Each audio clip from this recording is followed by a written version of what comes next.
O Jardim do Éden nunca existiu, como não existiu Adão e Eva, como não existiu tantos outros personagens bíblicos. Interessante, né? Adão e Eva nunca existiram. Nem Caim, nem Abel, nem Sete, nem Enoque, nem Noé, enfim. E que acreditar nisso seria ridículo, como ele mesmo disse. Só que o homem de Neandertal também nunca existiu. Nem o de Java, nem o de Nebraska, nem o de Piltdown, né? O mais curioso é isso.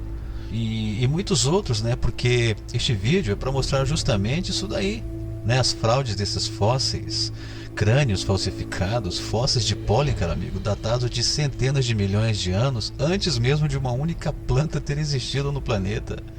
Fósseis de animais extintos há milhões de anos e que vivem tranquilos nos dias de hoje. Olha aí a tua tara, né? Já era para estar extinta há 135 milhões de anos. Mas tá aí, vivinha, né?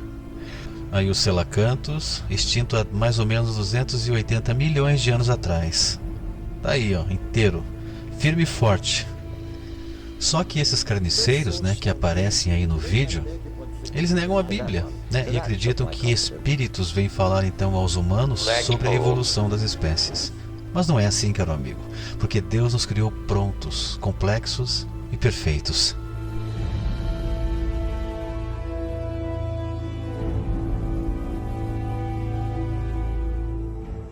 Muitos já ouviram falar do fóssil Darwinius mazilae, conhecido como IDA, um fóssil datado de 47 milhões de anos. A revista Scientific American, edição de agosto de 2009, mencionou exatamente que esse fóssil nunca fez parte da ancestralidade humana, mas foi amplamente divulgado pela mídia, caro amigo, como sendo um dos elos intermediários. Diz assim a Scientific American. Mas um grande número de peritos externos tem criticado essas reivindicações. Não é só Ida velho demais para revelar nada sobre a evolução dos seres humanos em particular, os primeiros ancestrais humanos putativos são apenas 7 milhões de anos, mas ela não pode mesmo ser particularmente, intimamente relacionado com o chamado ramo antropóide. Eu sempre costumo falar que, pela falta dos elos perdidos e desesperados pela falta de evidências, os pais do evolucionismo tiveram brilhantes ideias, inventaram evidências. Vamos refrescar a memória? Homem de Piltdown, reconstituição do elo perdido, olha só, fraude vergonhosa de uma ciência falsa que, como hoje, é manipulada por inescrupulosos evolucionistas. De modo arrogante, eles povoam as faculdades e universidades arrebanhando milhares de adeptos que pensam que a seita evolucionista é um fato comprovado. Olha então a vista frontal do crânio do homem de Piltdown. Note você, caro amigo, que a parte branca é reconstituição artística, olha só. Né? Os ossos, que é a cor escura, foram fraudados. Olha só que interessante esta foto, né? Note aí a vista lateral a 45 graus da face direita do crânio do homem de Piltdown. Note, caro amigo, que neste lado, o lado direito do crânio, foi no qual então a mandíbula foi encaixada, olha só. Bem, então para resumir, em 1912 uma gangue de fraudulentos, querendo ganhar então notoriedade e explorando a crendice de uma sociedade apóstata, que iria acreditar na evolução de qualquer jeito, inventou um homem macaco chamado Piltdown. Os mentirosos juntaram um pedaço de crânio humano, datado posteriormente como tendo apenas 650 anos, com a mandíbula de um macaco. Os dentes foram fixados e tudo tratado com substâncias químicas para parecer então objeto fossilizado. Depois de 40 anos expostos no Museu Britânico e 90 teses de doutorado dos eruditos ateus, a fraude veio à tona.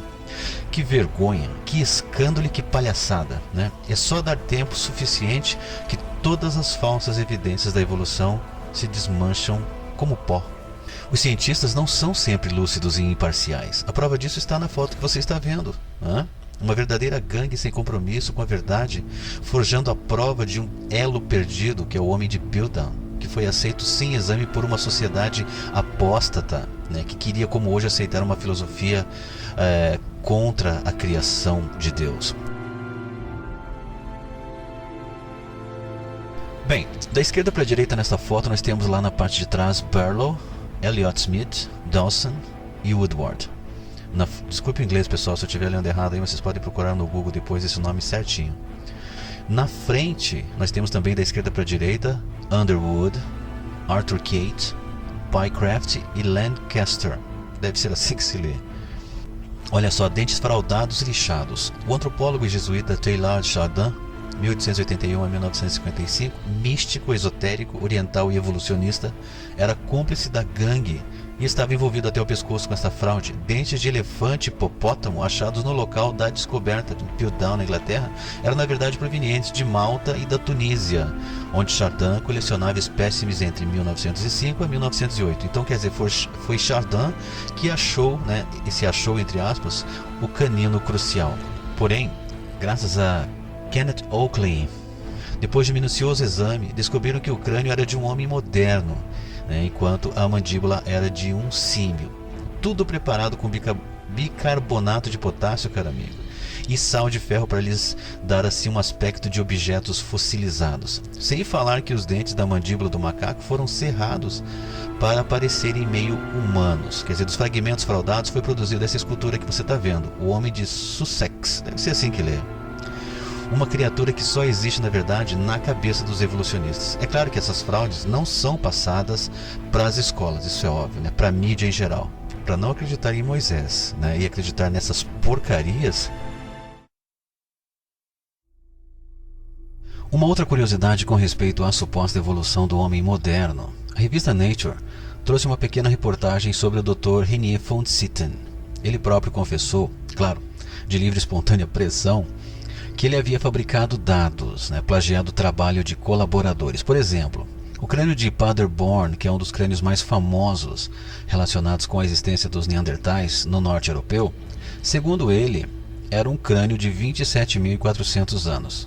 Quer dizer, foi redatado pelo pessoal da Universidade de Oxford. Tanto que quando eles cortaram o crânio para fazer a datação, o crânio cheirava mal. Quer dizer, um crânio de 27.000 anos cheirando mal. Daí, é claro, começaram a fazer uma pequena pressão e o Dr. von Sitten confessou que ele pegou esse crânio, que era o crânio padrão, né, crânio modelo, para se saber se os outros crânios também eram de Neandertais ou não. Então esse crânio padrão ele pegou da onde? Da tumba de um homem que morreu no ano de 1750 depois de Cristo. Fascinante, não? Olha só uma pequena historinha sobre o Dr. von Sitten. Ele foi professor da universidade, ele foi professor de antropologia da Universidade de Frankfurt por 30 anos, antes de, em desgraça, então ser forçado a se demitir. Uma comissão da universidade revelou que, ao longo da carreira, Prost havia então plagiado trabalhos de colegas e sistematicamente falsificado datas de numerosos fósseis da Idade da Pedra, inclusive um fragmento de crânio chamado de Homem de Hanhoffersand, que supostamente ligaria o ser humano ao Neandertal. Muito bem. Vários fósseis foram enviados a Oxford em 2001 para testes de datas, e foi então que o desastre da datação foi descoberto. Prost havia datado um esqueleto do sexo feminino como sendo um Neandertal que havia morrido perto da cidade de Speyer, no sudoeste da Alemanha, em cerca de 19.300 anos antes de Cristo. O esqueleto de Bischof Speyer. A mulher, na verdade, viveu em aproximadamente 1300 antes de Cristo. Olha só, fraudes e mais fraudes. Depois alguns dizem que Adão e Eva nunca existiram. É claro que está havendo uma inversão de valores, caro amigo. Os Neandertais da vida é que nunca existiram. Os Piltdown da vida é que nunca existiram. Estes sim, não passam de fábulas.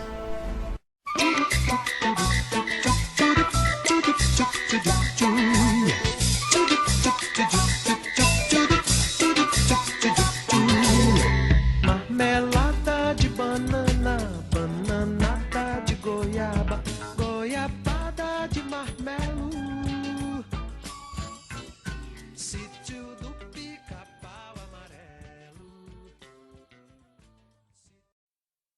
Um hominídeo seria um macaco com aspectos de homem, o qual não existe. Então, não haveria razão para incluir os hominídeos dentro do processo da criação de Deus. A ciência mesma, que trabalha através dos seus métodos com objetos concretos, não encontra um ser concreto que seja metade macaco, metade homem.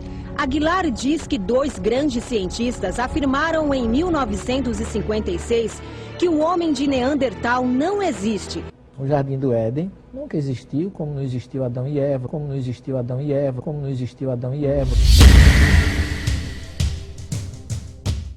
Porque os ossos não pertencem a uma pessoa que passou por um processo seletivo, e sim alguém vítima de uma doença degenerativa. O Dr. Smith, dos Estados Unidos, e o Dr. Cave, da Inglaterra. Os dois, através de estudos, chegaram a uma conclusão. Primeiramente, o Dr. Smith. Ele analisou os ossos e achou que esses ossos não correspondem a um ser intermediário, mas a um homem moderno, que seus ossos estão deformados.